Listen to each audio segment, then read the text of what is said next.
obviously made a pretty good run there, trying to cut into that, make it a single-digit lead. What do you take away from the effort tonight?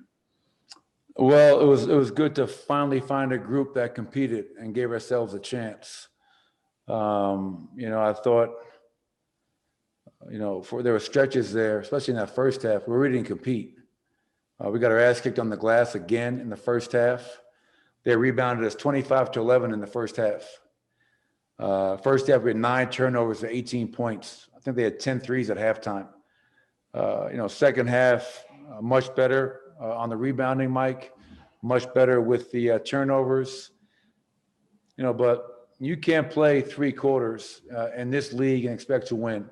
We played 3 quarters against Sacramento and lost. We played 3 quarters tonight and lost. So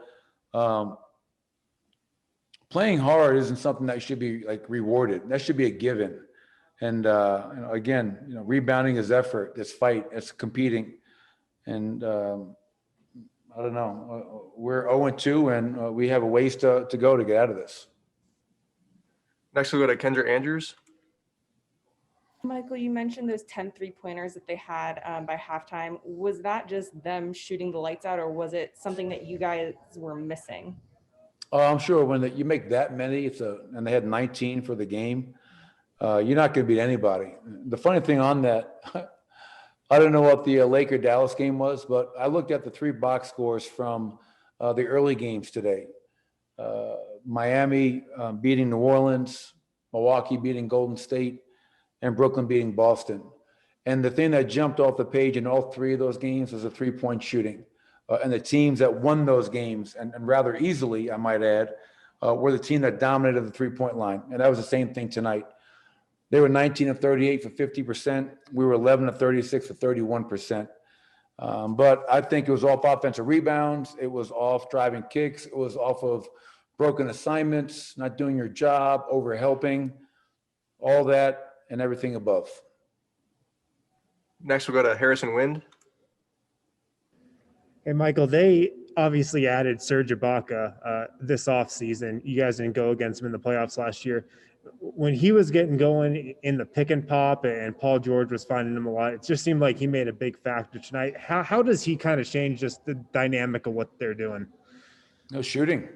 Yeah, I mean, he was 6 of 9 tonight, 2 of 2 from the 3-point line. So he's just another guy that you have to account for in the 3-point line.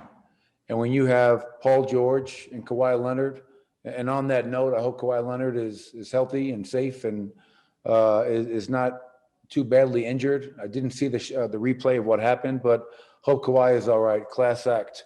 But yeah, Serge is a good player, man. He's helped a lot of teams win at a high level.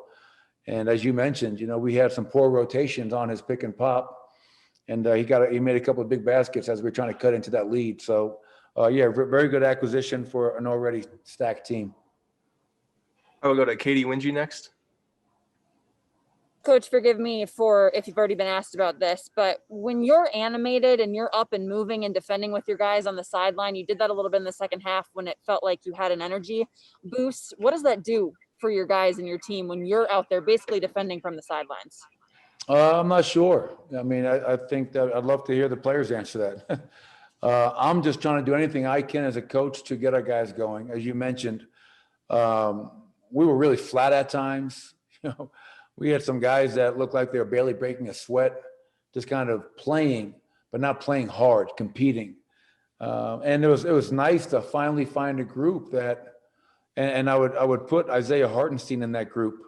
But I thought Will, PJ, Monte, Jamal, Nikola, and Isaiah, that group in that fourth quarter was fun to watch, man. Playing, teams, our fans, when I first got here, Katie, I heard so many fans come up to me 6 years ago and say they didn't care if we won or lost. They were just so happy to see a team finally play hard. That shouldn't be something that we have to wait and see, are we going to play hard tonight? That should be a given. So that was the most disappointing thing tonight, aside from the rebounding disadvantage at halftime, the turnovers, the 3-point defenses that, we took us 3 quarters to kind of get into the game and make a stand. And that should never be the case. I don't think we'll ever be on Christmas game again because there's 2 years in a row where we were not ready to play on Christmas night. So Bah humbug. All right, Coach, we got time for one more. We'll go to Mike Thank Singer. goodness. Hey, Michael, you brought back the core, obviously 7 new guys, but the majority of the core from last year. Is it surprising that there's still a competitive question at this point? I don't know. I don't. Nothing surprises me. Nothing ever surprises me. You know, yes, we brought back a core group of guys, but Will Barton hasn't played since March. Michael Porter's in his second year.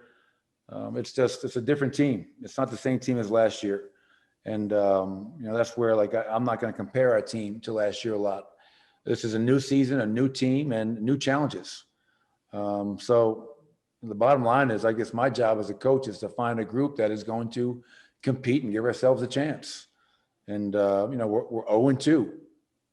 So hopefully we'll find a way against Houston to come out from the get-go and sustain it. Now, that was my big message to our group is you can't win in this league playing 3 quarters.